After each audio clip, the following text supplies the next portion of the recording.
warahmatullahi wabarakatuh.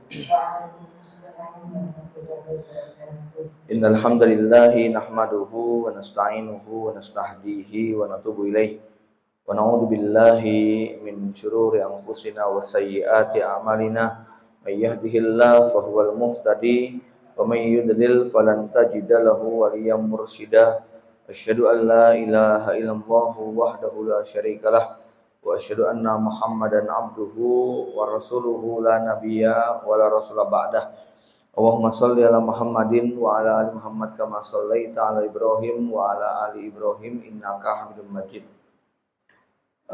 Kaum muslimin muslimat, Bapak Ibu yang dirahmati Allah Subhanahu wa taala, bersyukur kita pada Allah yang telah memberikan limpahan nikmat dan karunia-Nya, nikmat iman Islam, nikmat sehat sempat, nikmat aman dan selamat.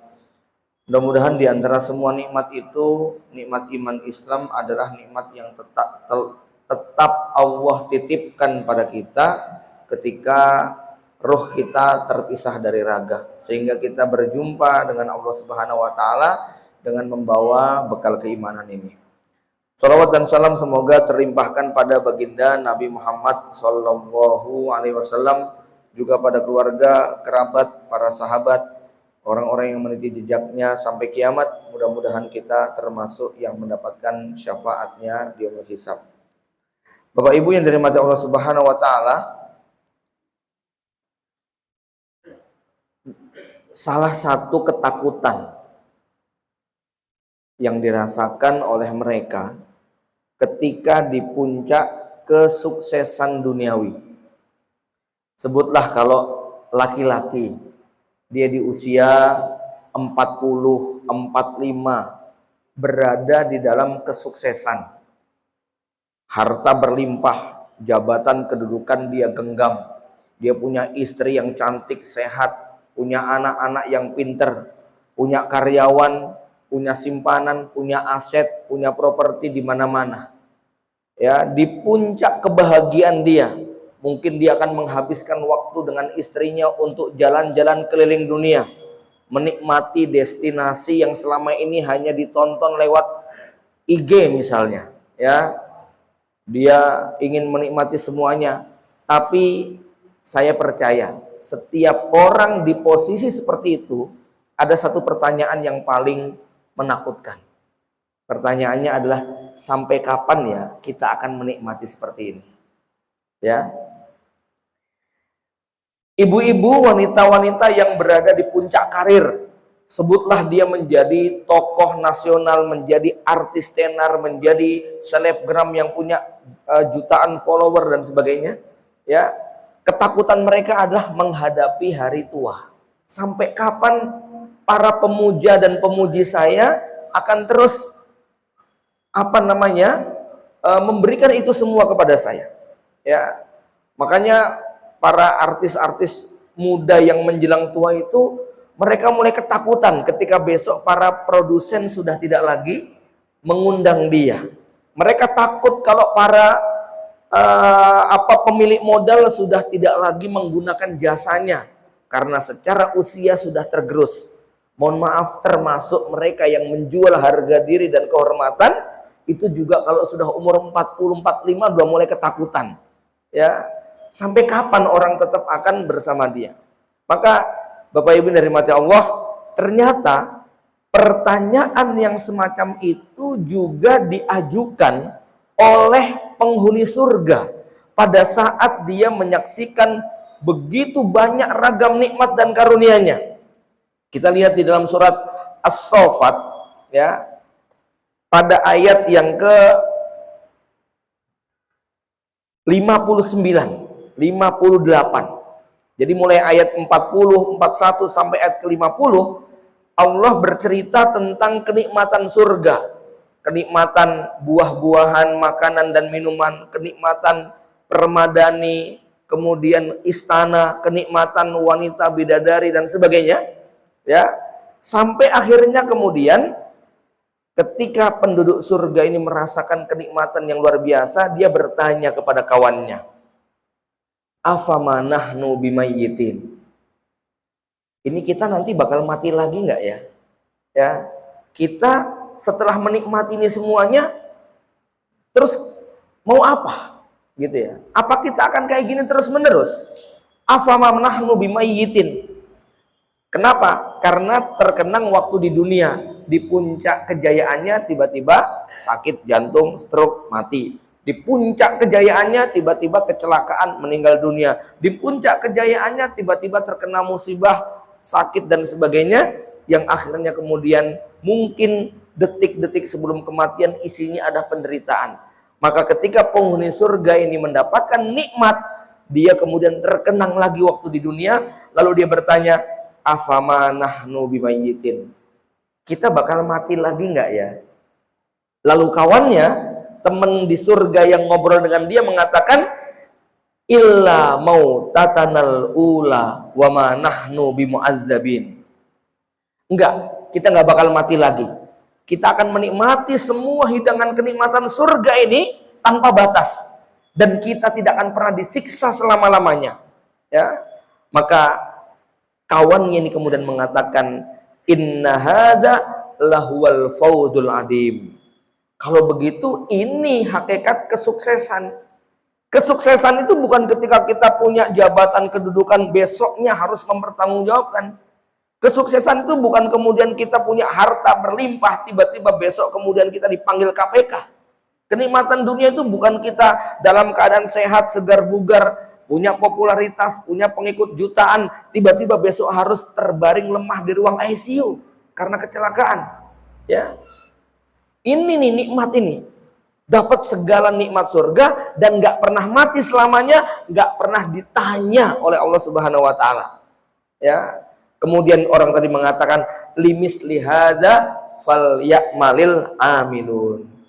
Untuk yang seperti inilah harusnya kita kejar. Jangan mengejar kenikmatan dunia yang sementara. Jangan berburu jabatan yang besok kita akan berat pertanggungjawaban. Jangan menumpuk-numpuk harta yang besok kita akan merasakan beratnya hari penghisaban. Ya. Singkatnya, penduduk surga ini mengingatkan, harusnya yang kayak begini yang kita cari, bukan berburu kesenangan semu. Bapak Ibu sekalian, ini prolog sebagai pengantar untuk masuk kepada pemahaman bahwa tidak ada puncak kenikmatan hidup melebihi kenikmatan di akhirat. Ya, salah satu nasihat Nabi kalau kita tergoda dengan gemerlapnya dunia adalah kita berdoa, Allahumma la aisha illa aisal akhirah. Ya Allah, tidak ada kehidupan yang sebenarnya kecuali kehidupan akhirat. Ya. Ini bukan berlaku hanya kepada mereka yang mendapatkan gemerlap kenikmatan dunia, tapi juga berlaku bagi mereka yang sedang berat menahan derita dunia. Jadi orang miskin, sakit-sakitan, nggak punya penolong, nggak ada yang respon, nggak ada yang peduli, suami nggak bertanggung jawab, anak-anak sangat luar biasa sulitnya dikendalikan, ya. Kemudian kita jadi korban fitnah, bahkan mungkin harus masuk penjara padahal kita tidak bersalah. Maka kepada yang merasakan keadaan yang kedua ini juga harus ingat bahwa ini cuman sementara. Yang besok akan diganjar Allah Subhanahu wa taala dengan kebaikan yang berlipat. Ini termuat di dalam surat Ar-Ra'd ayat 20, 21, 22, 23 ya, 24, di mana besok akan ada satu pemandangan yang sangat luar biasa, pemandangan ketika satu kelompok berjalan rombongan mulai dari kakek, nenek, bapak, ibu kita bersama istri dan anak cucu kita, lalu sampai di depan gerbang surga, malaikat kemudian sudah mendahului berdiri lalu mengucapkan kalimat salamun alaikum bima sobartum. Selamat wahai keluarga hebat atas kesabaran Anda menjalani kehidupan dunia. Bapak Ibu sekalian, Ar-Ra'd 20, 21 sampai 24 atau 25 ini bercerita tentang sifat, ciri, amalan-amalan yang dilakukan oleh penduduk surga waktu dia di dunia. Di mana amalan-amalan tersebut kalau kita lihat hampir memiliki korelasi yang kuat dengan kehidupan berkeluarga. Ya, makanya tadi judul kita apa? mendulang pahala, menjaga amanah keluarga. Ya. Apa sih tujuan kajian ini? Tujuannya adalah keluarga yang paling menyita energi dan semua yang kita punya jangan sampai lewat sia-sia. Jangan sampai capek kita, letih kita, jengkel kita, sakit kita nggak ada nilainya, apalagi kok bernilai dosa. Kita pengen semua jerih payah Anda mengurusi rumah tangga yang 24 jam, ibu-ibu, ya, mulai dari isah-isah, umbah-umbah dan ya resik-resik omah. Bagaimana ini bisa jadi pahala? Bukan sekedar rutinitas belaka. Capeknya Anda dari mulai hamil sampai melahirkan, nyusui, ngeloni, nyawii, dan semua aktivitas ngurusi anak. Bagaimana itu supaya tidak sia-sia? Semuanya harus menjadi ladang amal. Nah, persoalannya tidak mudah untuk kemudian itu menjadikan ladang amal kalau kita tidak punya ilmunya. Bapak Ibu yang dirahmati Allah, tema ini pada bagian yang ayat ini pernah kita singgung tentang keluarga bervisi surga. Yang intinya mereka memiliki sejumlah amalan. Amalan-amalan ini kalau kita lihat punya korelasi yang kuat dalam dunia keluarga. Ayat 20 Allah berfirman, alladzina yufuna bi ahdillah wa la yanqudunal misak. Mereka yang memenuhi janji dan tidak menciderai misak, perjanjian. Nikah adalah misakon golidho, perjanjian yang sangat kuat, tidak berkhianat, tidak menciderai kesepakatan. Walladzina yasiluna ma amarallah, silaturahmi, menjaga hubungan. Bahkan ketika Anda tetap harus berpisah, tapi Anda disatukan oleh anak keturunan. Suami istri bercerai tapi punya anak. Ya, tidak gara-gara Anda sudah tidak menjadi istri dia, lalu tugas Anda selesai. Enggak, Anda tetap punya kewajiban untuk mengajarkan anak Anda berbakti kepada bapaknya. Anda nggak boleh menjelek-jelekkan mantan, ya, apalagi di depan anak. Anda nggak boleh kemudian mengajari anak durhaka kepada bapaknya, sebagaimana bapaknya juga nggak boleh mengajari anak untuk durhaka kepada ibunya.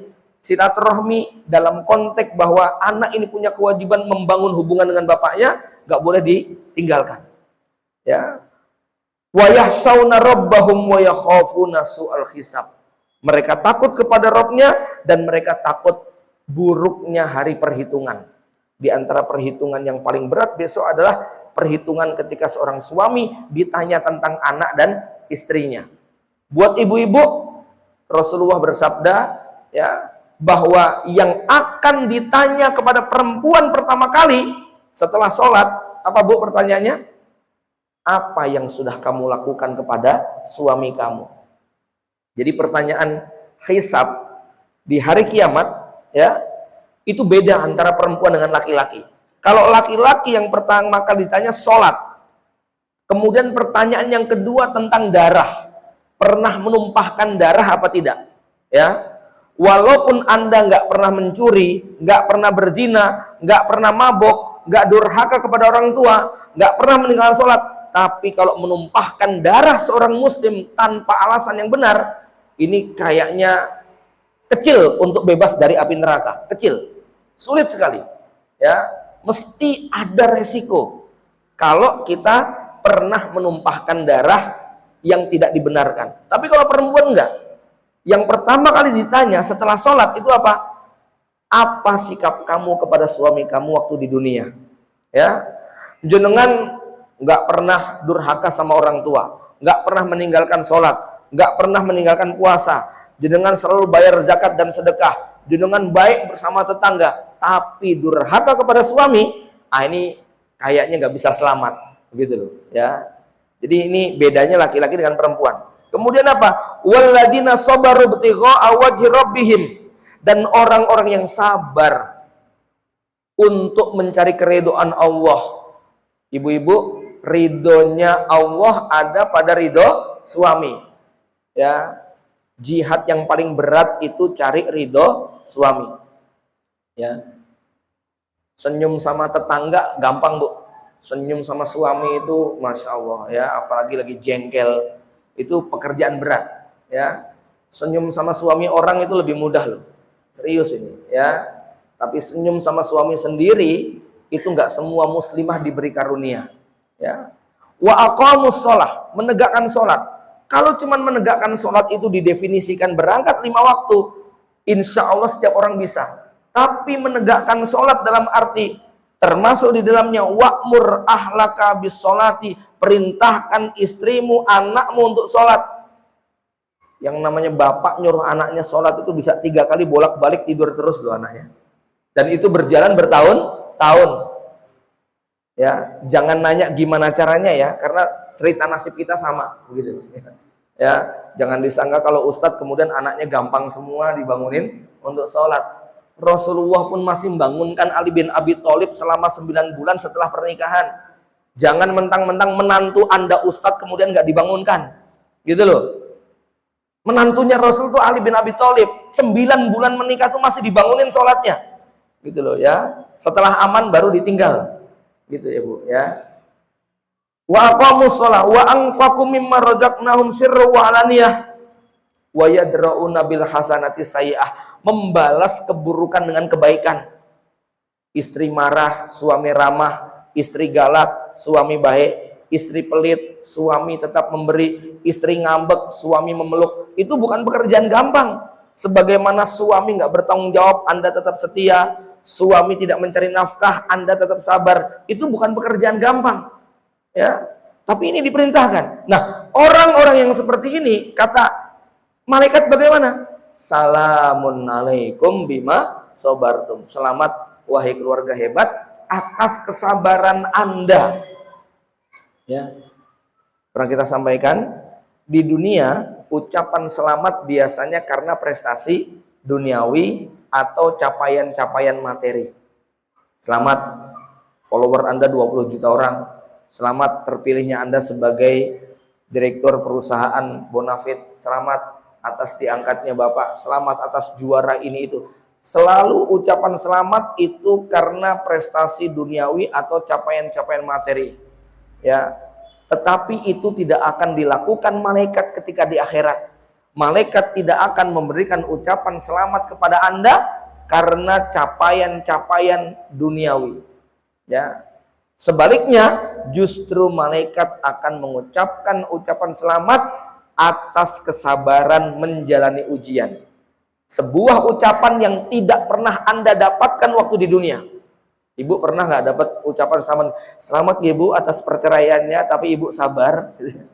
Ya, selamat ya Pak atas kematian putra Bapak. Begitu. Ada? Nggak ada. Tapi itu yang diucapkan malaikat besok. Selamat ya Bu, Ibu didolimi suami terus-menerus tapi tetap setia. Gitu ya. Selamat ya Bu atas kematian putri Ibu, tapi Ibu betul-betul pasrah, tawakal sepenuhnya kepada Allah. Inilah ucapan selamat yang diberikan oleh malaikat. Ya. Maka para ummahat yang dirahmati Allah Subhanahu wa taala, kalau ada satu kalimat yang paling mewakili tentang perjalanan rumah tangga kita dari mulai malam pertama sampai detik ini, kalimat itu bernama sabar. Ya Bu. Jadi kalau ada satu kalimat yang paling mewakili 24 jam waktu kita sampai detik ini, kalimat itu bernama sabar. Ibu-ibu masih bertahan dengan suami yang sekarang ini, gak ganti yang dengan yang baru tuh apa Bu rahasianya Bu? Sabar ya. Neng gak sabar wes pengen bubar gitu loh ya.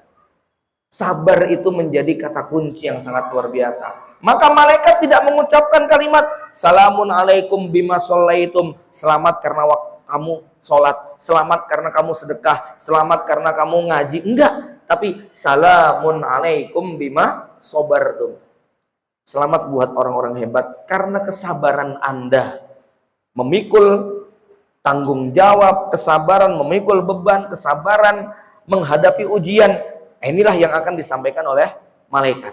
Karenanya jamaah yang dirahmati Allah, pertanyaan kita berikutnya. Ya, gimana caranya untuk bisa sabar?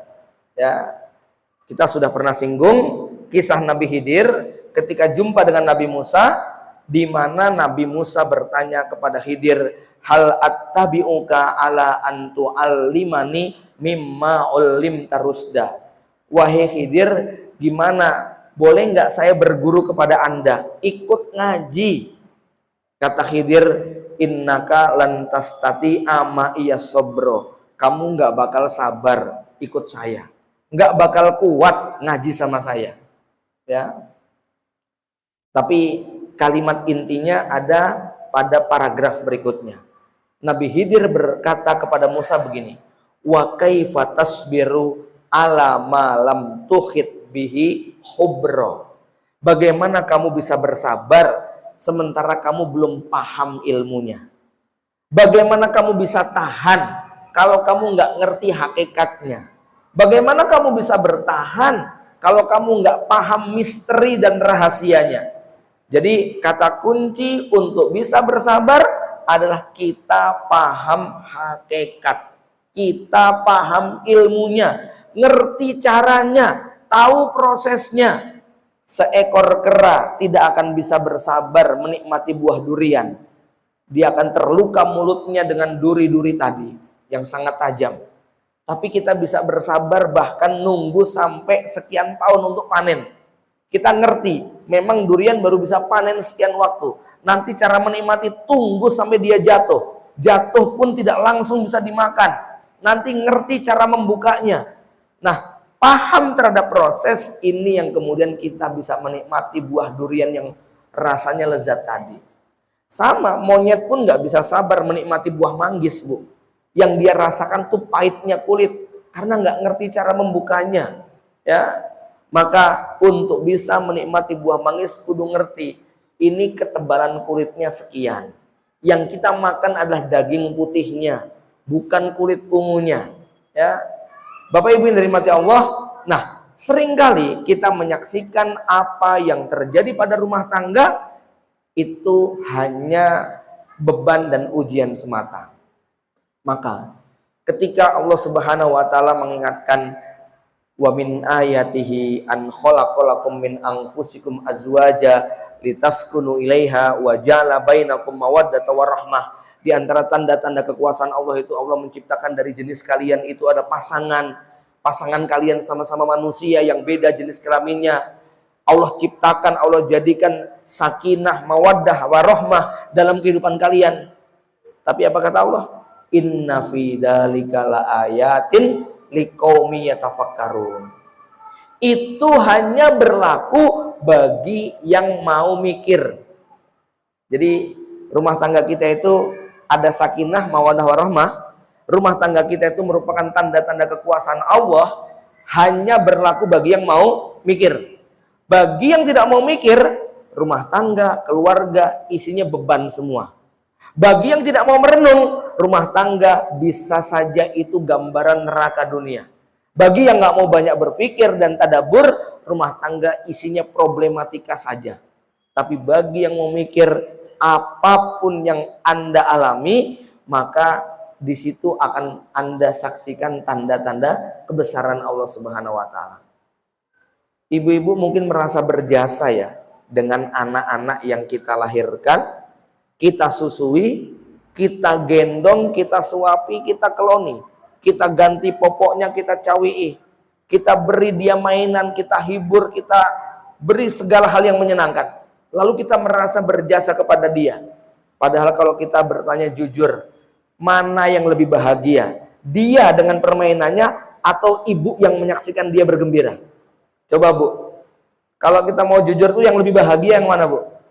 Kitanya, ya, lucunya anak kita, ya, kemudian si senyum dia, kemudian jengkelinnya dia, itu adalah kebahagiaan bagi ibunya yang itu nggak bisa dinilai.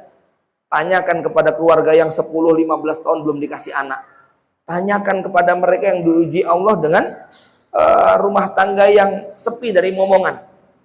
Ya, betapa mahalnya karunia anak tadi. Jamaah yang dirahmati Allah, karenanya tadi kita katakan bahwa kita tidak bisa bersabar kalau nggak ngerti ilmunya. Maka kita harus paham bagaimana sebenarnya ilmu tentang keluarga ini. Jamaah yang dirahmati Allah, ada beberapa poin yang membuat kita bisa lebih menikmati. Ya, pertama bahwa Hakikat daripada keluarga kita sepenuhnya adalah ujian. Bapak Ibu sekalian, dalam teori berkeluarga tidak ada istilah senior junior. Ya, apakah mereka yang bisa melewati 5 tahun pertama pasti berhasil pada 5 tahun kedua? Apakah mereka yang sudah 25 tahun berumah tangga dijamin nggak ada problem di dalamnya? Ya, Anda yang sudah melewati 30 tahun sekalipun itu belum tentu selesai loh. Ya, saya ada klien, Bu. Mudah-mudahan ibunya nggak datang ya. Umurnya sudah 62 tahun. Ustadz, saya sudah nggak kuat lagi, Ustadz. Saya sudah nggak tahan lagi. Saya pengen berpisah dengan dia. Saya bilang, ya Allah, Bu, garek piro tau usianya, gitu kan? Terus 62 tahun itu mau nambah berapa lagi? Ya, kok kemudian Anda menginginkan untuk bercerai dari suami yang, ya, dia cerita bagaimana deritanya dengan suami yang di usia seger buger, punya duit, dipakai untuk waliyazbillah, ya, mencari wanita lain dengan cara yang tidak benar, gitu kan, ya, sampai akhirnya kemudian dia sakit, stroke. Setelah stroke, balik lagi kepada istri pertama. Jadi istri pertama garek ngerawat stroke-nya tok, Bu. Duitnya wes digawa sama yang kedua. Gitu loh, ya. Saya bilang, ibu memang berhak untuk sakit hati. Tapi coba ibu berpikir lebih jernih lagi. Sengaja Allah bukakan pintu pahala yang luar biasa, jenengan kehilangan kenikmatan saat dia masih muda, kuat, perkasa. Sekarang jenengan harus ngerawat dia dalam kondisi nggak berdaya. Itu kalau yang dilihat adalah pintu surga yang lebar, Anda akan punya energi untuk melakukan. Tapi kalau yang Anda lihat dengan perasaan dan emosi belaka, maka isinya beban. Gitu loh. Ini bab ini emang enak, ngomongnya enak, Bu, gitu loh, ya. Coba ya, ngomong enak, saya ngelakoni itu loh, ya. Tapi kan, nah ini ya, saya ingin ingatkan ya, ada poin yang sangat penting. Kenapa muslimah itu kudu ngaji? Kenapa muslimah itu kudu belajar terus-menerus tanpa henti? Kenapa muslimah itu terus banyak baca buku, mengikuti majelis ilmu? Karena wanita itu naqisatul akli, akalnya nggak sempurna, emosinya lebih dominan dari rasio dan logika. Maka muslimah yang jarang ngaji, yang nggak mau baca buku, yang nggak mau hadir di majelis ilmu, dia akan dikendalikan, diombang-ambing oleh emosi dan perasaan. Dia nggak punya imam yang memimpin jalan hidup dia. Itu loh, ya. Ini pentingnya muslimah ngaji. Muslimah bisa ngomel dan marah, ya. Tapi marahnya muslimah yang ngaji dengan yang nggak ngaji itu beda, Bu. Nek yang nggak ngaji itu nanti kebun binatang bisa keluar semua itu. Sumpah serapah bisa nggak karu-karuan itu. Ya, muslimah bisa marah, tapi marahnya muslimah yang ngaji dengan yang tidak ngaji berbeda. Muslimah bisa stres, tapi stresnya muslimah yang mau ngaji berbeda dengan yang tidak mau ngaji sama sekali. Ya, muslimah yang nggak mau ngaji stresnya bisa sampai bunuh diri, bunuh anaknya, nyembelih anaknya itu terjadi, gitu kan? Kalau dia punya ilmu, punya iman, ibu-ibu bisa belajar dari muslimah Gaza, gitu kan? Bagaimana ilmu mereka sampai menyaksikan suaminya mati di depan mata dia, anaknya sakaratul maut di pangkuan dia, rumahnya rata dengan tanah di hadapan dia, dia masih mengucap hasbunallah wa ni'mal wakil, ni'mal maula wa ni'man nasir. Ini ilmu. Kalau nggak punya ilmu nggak bisa ngomong kayak begini. Ya, anak-anak perempuan Gaza disuntik ketika mau dioperasi, kalimatnya cuma la ilaha illa anta subhanaka inni kuntu minadz dzalimin. Jeritannya itu cuma la ilaha illa anta subhanaka inni kuntu minadz dzalimin. Ini efek daripada ngaji dan punya ilmu, gitu loh, ya. Maka penting sekali menghadapi ujian ini kalau kita kemudian mengisi kita dengan ilmunya. Bapak-bapak silakan rasakan kalau istrinya mau ngaji sama nggak mau ngaji, itu beda sekali. Ya, istri itu cuma bisanya emosi aja bawaannya. Kenapa? Karena memang secara umum wanita tak mampu membedakan antara rasio dengan logika. Rasio dengan rasa. Logika dengan rasa itu nggak bisa dibedakan. Semuanya hampir sama. Makanya di sini yang membedakan tadi, kalau dia punya ilmu, ya pasti dia akan dibimbing oleh ilmunya. Dan ini tidak boleh berhenti. Kenapa? Sifat kita pelupa. Ya, maka saya yakin Bapak Ibu sekalian, walaupun beberapa tema yang saya sampaikan itu saya ulang kadang-kadang ya, boleh jadi mayoritas lupa semuanya.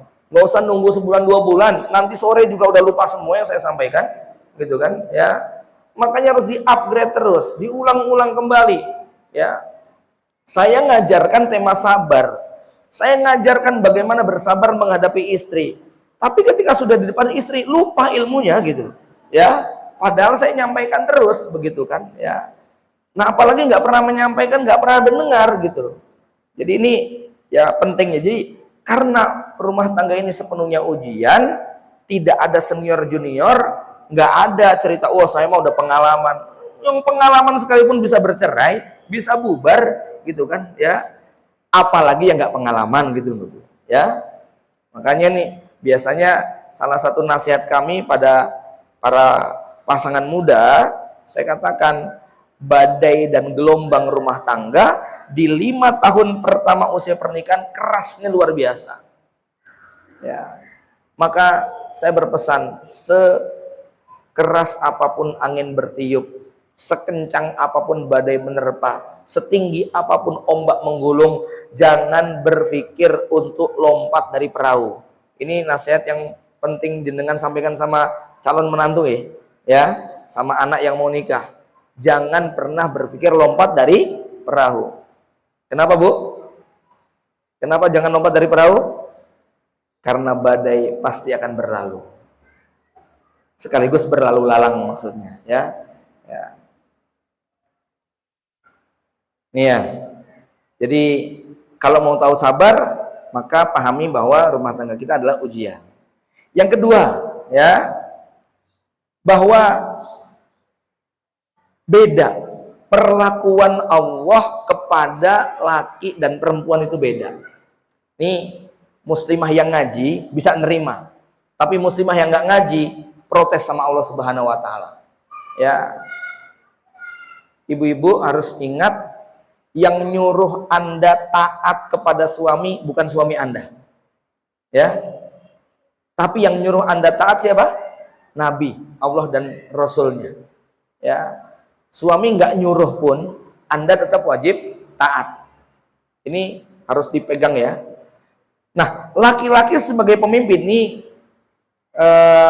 kalau Anda pakai perasaan, jangankan pakai perasaan, pakai logika saja mungkin banyak yang nggak nerima. Ini harus pakai iman dan tawakal. Ya, laki-laki sebagai pemimpin secara hierarki tidak dituntut untuk mendapatkan ridho istri, tapi istri wajib untuk mendapatkan ridho suami. Ya. Saya sempat ditanya, Ustadz, suami itu perlu ridho istri nggak sih?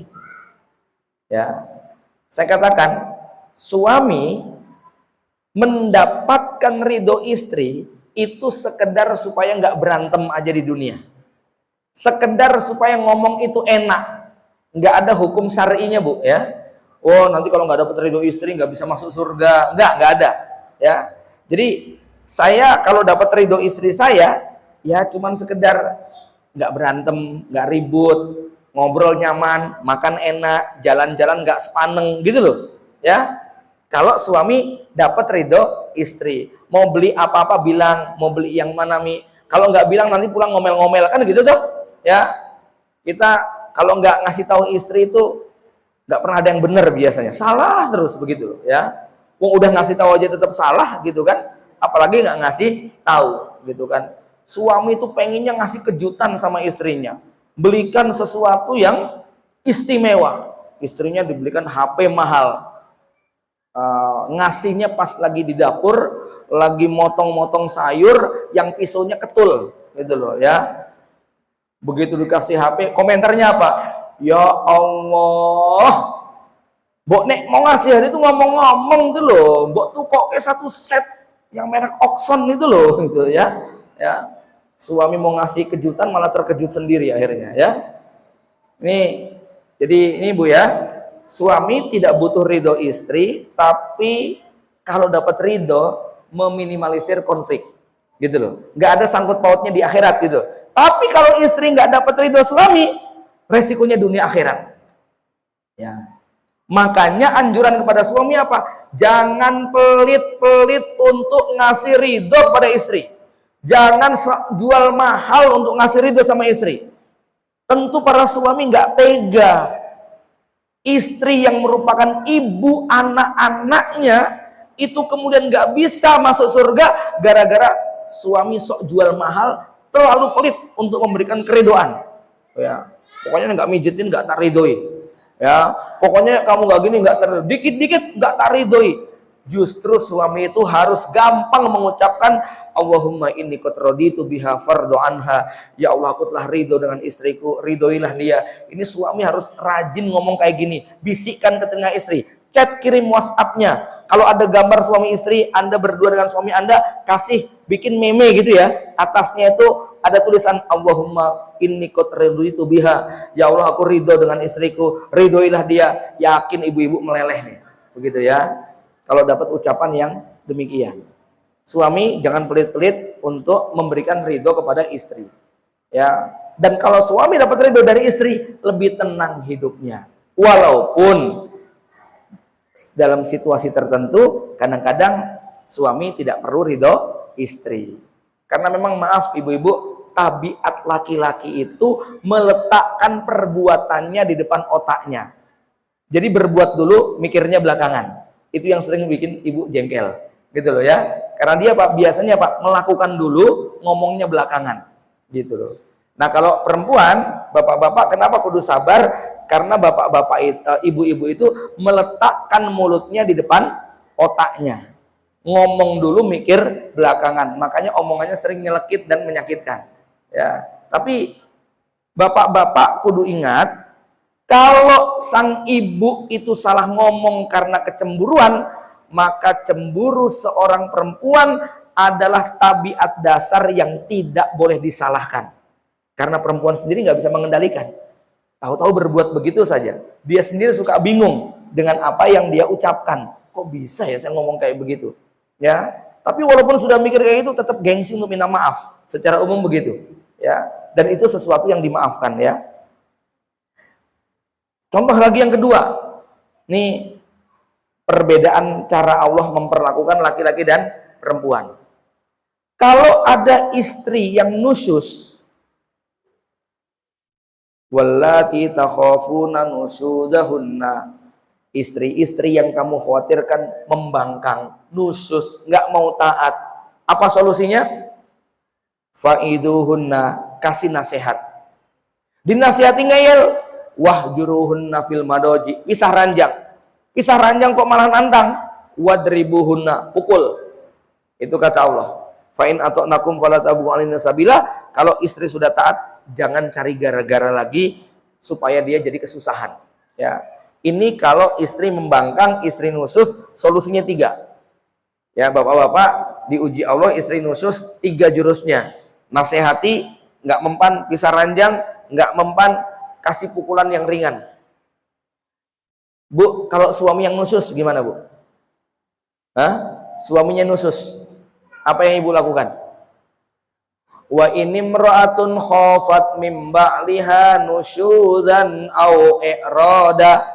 Kalau ada istri yang takut suaminya berbuat nusus atau sudah nggak suka lagi sama dia, seneng sama orang lain malah, gitu kan? Ya, i'radan itu berpaling. Gitu kan, udah nggak mau lagi. Kalau istri nggak mau sama suami, nasihati, pisah ranjang, pukul. Kalau suami nusyus ya sama istri, apa tadi nasihatnya Allah?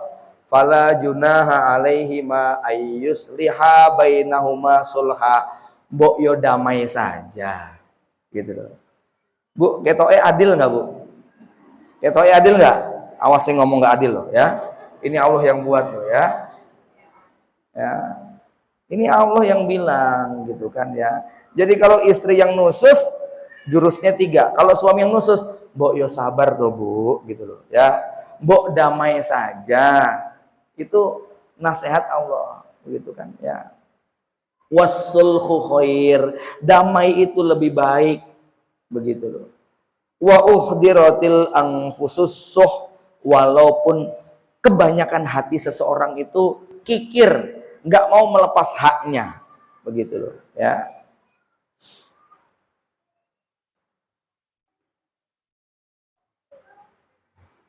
Jamaah ribakumullah. Kemudian apa? Allah memang sudah tetapkan kepada para suami bahwa dia punya kedudukan yang lebih tinggi daripada perempuan. Walir rijali alaihinna darajah. Maka dalam hal ini ya, setelah kemudian kita memahami bagaimana kemudian kita bisa menyaksikan itu semua sebagai ladang pahala, ya, Allah Subhanahu wa taala mengajari kita. Dalam surat At-Taghabun Allah berfirman, a'udzubillahi minasyaitonirrajim. Ya ayyuhalladzina amanu inna min azwajikum wa auladikum aduwwal lakum fahzaruhum. Wahai orang-orang yang beriman, di antara istri dan anak kamu ada yang berpotensi menjadi musuh. Ya. Jamaah rahimakumullah, salah satu prinsip penting di dalam nasihat rumah tangga, ada banyak sekali ya nasihat-nasihatnya.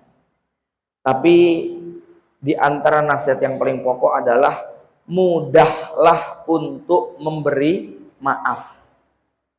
Ya. Kenapa? Karena begitu besar janji yang Allah berikan kepada para suami yang pemaaf. Ini ayatnya ditujukan kepada suami nggih, Pak? Ya. Wa in ta'fu wa tasfahu wa taghfiru. Itu ditujukan kepada suami. Walaupun suatu saat mungkin istri yang harus melakukan hal itu, memaafkan kesalahan suaminya, membalas keburukan suami dengan kebaikan, dan mengampuni kesalahan. Ta'fu, tasfahu, taghfiru. Tapi ayat ini lebih ditujukan kepada suami. Kenapa? Karena potensi perempuan untuk salah sangat tinggi. Tadi sudah kita katakan bahwa perempuan itu menggunakan perasaan. Laki-laki dikasih Allah akal yang sempurna. Dia bisa berpikir lebih matang dibandingkan dengan perempuan. Makanya kan Nabi menyebutkan perempuan itu naqisatul akal. Akalnya apa? Kurang. Yang kedua apa? Naqisatud din. Agamanya juga kurang. Waktu haid nggak bisa sholat, nggak bisa puasa, nggak bisa ngaji, nggak bisa tawaf, nggak bisa ihram, ya. Kemudian begitu juga pada saat nifas. Naqisatuddin. Yang ketiga apa? Khuliqna min dila. Dicipta dari tulang rusuk yang bengkok.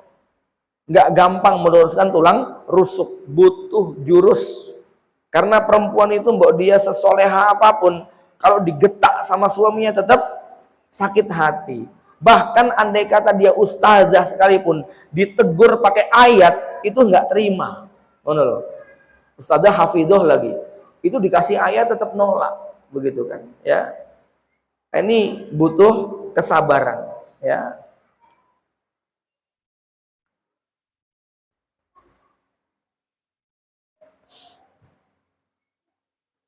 Kemudian apa lagi? Ya, bagaimana seorang bisa bersabar menghadapi ujian anak-anak tadi? Ya, Rasulullah SAW mengajarkan kepada kita jangan mudah untuk membenci pasangan. Kata Nabi apa? La yafruq mu'minun mu'minatan. Jangan sampai seorang suami itu gampang membenci istrinya. In kariha minha khuluqan radiya minha akhar. Kalau Anda tidak suka pada satu perilakunya, pasti suka pada sisi lainnya. Ini juga sama dengan ibu-ibu. Jangan gampang membenci suami. Ya. Ada satu rumus yang paling indah ya untuk kita nikmati dalam rumah tangga. Jadi begini, melihat pasangan kita itu seperti nonton YouTube short. YouTube yang 1 menit 30 detik gitu loh Bu, ya. Nonton IG yang cuma 1 menit, TikTok begitu kan, ya. Gimana cara menikmati video-video pendek itu gimana? Cara menikmatinya kalau dia jelek, scroll. Jelek, scroll. Jelek, scroll. Kalau bagus, ditonton. Bahkan di-save. Kalau gambar, bahkan di-zoom, di-screenshot, di-download. Gitu ya. Ini biasanya cara kita menikmati seperti itu. Sama Bapak Ibu. Bapak-bapak kalau mendapati istrinya itu nggak enak semuanya. Bayangkan lagi nonton film tadi. Kalau nggak enak, scroll, lupakan, buang. Nanti kalau istri cantik, habis dandan, bikin makanan enak, mijetin, nah itu di zoom, kemudian di save, kalau perlu di screenshot dulu, masukkan ke dalam otak kita, ya. Nah, kalau ini terjadi, maka yang ada di otak suami tentang istrinya adalah soleha, cantik, wangi, makanannya enak, selalu senyum. Yang kecut-kecut tadi sudah di scroll semua Ibu, ya. Istri ngambek scroll, istri marah scroll, masakan gak enak scroll, semuanya dibuangin, ya. Nah, tapi yang terjadi pada kita kebalik, gitu ya. Yang terjadi pada kita kebalik. Ibu-ibu jujur, lebih banyak mengingat kebaikan suami atau kesalahan suami? Ayo, ya. Kita itu paling gampang mengingat kesalahan pasangan kita, gitu ya. Ya, konslet akhirnya pikiran kita. Coba kalau setiap Anda melihat kejengkelan pada suami, yang dikenang itu adalah semua kebaikan-kebaikannya. Ibarat Anda nonton, udah hapus. Nanti di otak Anda isinya adalah pasangan saya bertanggung jawab, pasangan saya menyenangkan, pasangan saya istimewa.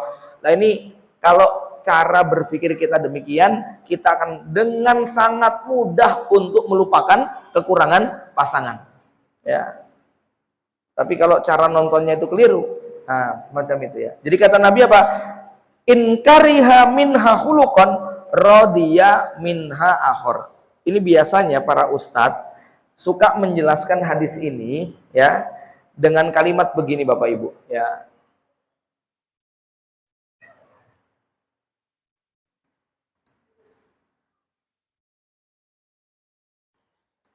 Kalau kamu nggak suka sama istri kamu karena kurang cantik, ya, tapi istri kamu itu solehah loh, taatnya luar biasa. Wah, istri saya itu sudah secara fisik menjengkelkan, akhlaknya menyebalkan. Kamu bilang akhlaknya istri menyebalkan, tapi masakannya ngangenin loh, gitu loh, ya. Wah, apalagi masakannya blas nggak enak, begitu. Walaupun istri kamu tuh nggak cantik, dia menyebalkan, masakannya nggak enak, anak yang lahir dari rahimnya, masya Allah, nurut, taat, soleh, hafidah semua. Itu kan rahim istri kamu kayak gitu. Jadi lihat yang baik-baiknya. Pemeneh anak-anaknya, berung nakal semua. Ya, kamu itu walaupun diuji Allah punya istri yang nggak cantik, nggak solehah, masakannya nggak enak, anaknya nakal-nakal, tapi kamu tuh dikasih ibu mertua yang sabar dan sayang sama kamu luar biasa, bahkan lebih sayang sama kamu daripada anak kandungnya. Ibu mertuanya suka ngomong, sabar ya Le, ya bojomu gawan bayi kok yang ngono.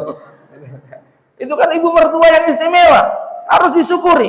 Intinya apa yang terbaik dari istri itu harus di blow up, harus diangkat gitu loh. Yang jelek-jelek itu abaikan.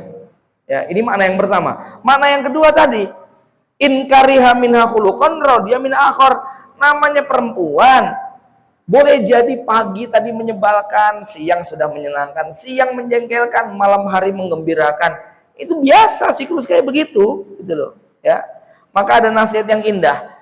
Para suami, kalau Anda tidak mudah untuk melupakan kesalahan-kesalahan kecil istri, Anda akan kehilangan kebaikan-kebaikan yang besar. Ini penting ya.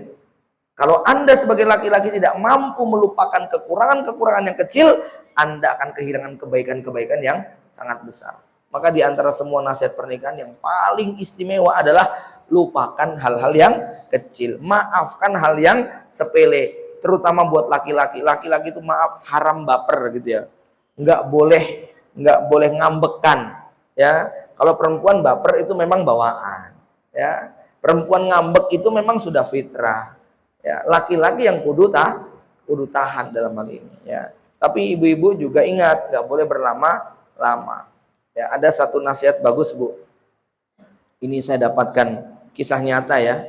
Seorang ibu yang tampak secara usia mungkin sudah 40-an tapi nampak masih muda. Dia ditanya apa rahasianya. Salah satunya apa? Dia punya kesepakatan sama suami. Kalau marah nggak boleh lebih dari 5 menit. Nah, itu ya. Marah nggak boleh lebih dari 5 menit. Anda perlu bikin kontrak, marah nggak boleh lebih dari 5 menit. Habis itu kemudian balik lagi. Yang kedua, nah ini yang menarik, kesepakatannya apa? Yang benar kudu minta maaf. Bu, selama ini dalam kaidah kita, yang minta maaf yang mana, Bu? Yang salah. Nah, itu dibalik. Yang benar harus minta maaf. Kira-kira kalau kaidahnya yang benar kudu minta maaf, semangat untuk minta maaf nggak? Semangat. Kenapa? Jadi pihak yang benar. Gitu loh. Selama ini kita gengsi minta maaf, kenapa? Karena kalau minta maaf bukti bahwa dia bersalah. Padahal setiap orang mau nggak dituduh bersalah? Nggak mau.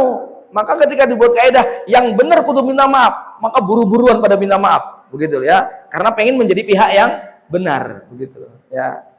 Ini monggo coba kalau teori ini dipraktekkan, gitu kan? Insya Allah awet muda, Bu, begitu loh ya. Nggak gampang tertekan, nggak gampang emosi, nggak gampang marah. Jamaah yang dirahmati Allah Subhanahu wa taala, terakhir sebagai penutup. Ya. Salah satu prinsip yang paling pokok untuk bisa meraih semua pahala dan kebaikan adalah bahwa Allah berfirman, nisaukum harsul lakum fa'tu harsakum anna syi'tum wa qaddimu li anfusikum. Bapak Ibu sekalian, ya, kita tahu bahwa salah satu sumber kekecewaan kita itu karena berharap kepada manusia. Ya, kita melakukan begini supaya dibalas, dipuji, disanjung, diterima kasihi, diberi yang lebih baik lagi, gitu kan? Ketika kita nggak mendapatkan, yang muncul adalah kekecewaan. Maka ketika Allah mengatakan istri kamu adalah sawah ladang kamu, datangi sawah ladangmu sesuai dengan yang kamu sukai. Lalu Allah mengatakan apa? Wa qaddimu li anfusikum. Lakukan amal baik kamu itu yang pahalanya nanti untuk kamu sendiri. Terjemahan atau tafsir bebasnya begini, Bu. Kalau suami sudah banting tulang peras keringat, bekerja mencari nafkah, berusaha bertanggung jawab, kok kemudian istrinya tetap maidu, istrinya tetap mencela, istrinya tetap kufur kepada suaminya, maka bagi suami itu nggak penting. Ya, sebagaimana tidak pentingnya kalau istri berterima kasih, senang, bahagia dengan pemberian suaminya. Kenapa? Yang lebih penting adalah dia lakukan itu semua nunggu pahala di akhirat. Gitu kan? Ya. Bahwa istrinya kemudian jadi tambah taat, tambah cinta, tambah sayang, tambah enak masakannya, tambah mantap servis dan pelayanannya, itu cuma bonus tambahan. Ini harus ditanamkan betul, Ibu ya. Karena buat ibu-ibu ini gampang ceklek nih biasanya ya. Nggak dapat pujian, nggak dapat sanjungan, nggak dapat apresiasi, itu gampang sakit hati. Ya, dan perempuan itu makhluk pengulang begitu kan. Jadi kalau saya ngomong I love you hari ini, besok pagi saya nggak ngomong, dia akan mengatakan kamu sudah nggak cinta lagi sama aku ya, gitu loh ya. Jadi bapak-bapak kudu sabar untuk ngulang terus tiap hari kalimat itu. Nggak akan bosan dia. Ya.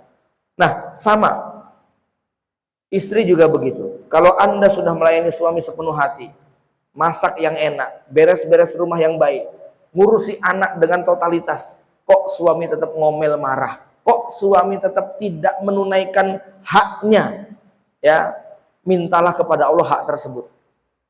Kalau suami baik, tambah cinta, tambah sayang, tambah gede uang bulanannya, itu cuma bonus tambahan. Yang seandainya itu tidak didapatkan, Anda tidak akan kehilangan pahala akhirat. Jadi ini rahasia waqaddimu li anfusikum, ketika kedua belah pihak saat menunaikan kewajiban, orientasinya adalah pahala akhirat.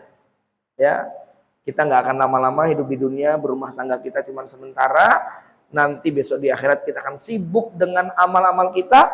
Kalau masing-masing dari suami istri ini melakukan demikian, sudah, dia akan dengan mudah sekali untuk memaafkan kekurangan pasangan. Maka setelah Allah mengatakan apa? Wa qaddimu li anfusikum wa'lamu annakum mulaku. Ingat kamu besok akan jumpa sama Allah. Ya, kalau cuman didolimi sebentar nggak apa-apa.